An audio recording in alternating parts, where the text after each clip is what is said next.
अगर आप चाहते हैं ज्योतिका म्यूजिक का ऑडियो व वीडियो सबसे पहले आप तक पहुंचे, तो लाल बटन को दबाकर चैनल को सब्सक्राइब जरूर करें और बेल आइकन दबाना ना भूलें।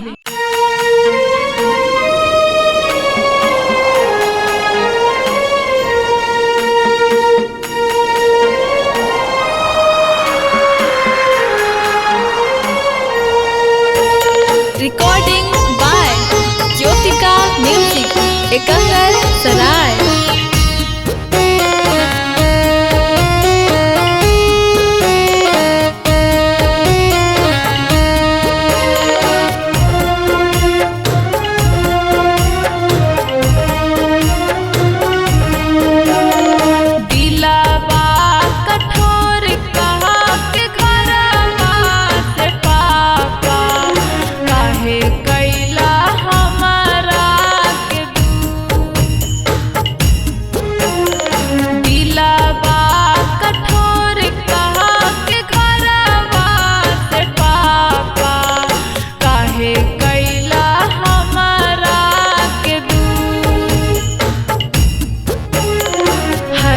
खुशी खेलत रहनी तोहरो अंगनमा, भइल कवन हमसे कसूर हो।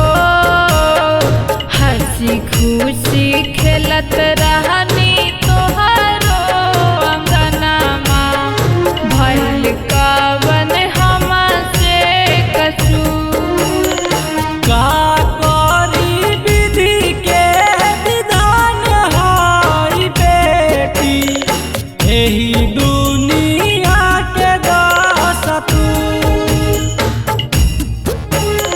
सबके नसीब ऊपर लिखेला विधाता, तोहर नइखे कवनो कसूर हो। सबके नसीब ऊपर लिखेला विधाता, तोहर नइखे कवनो कसूर।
के नसीब ऊपर लिखेला विधाता, तोहर नइखे कवनो कसूर।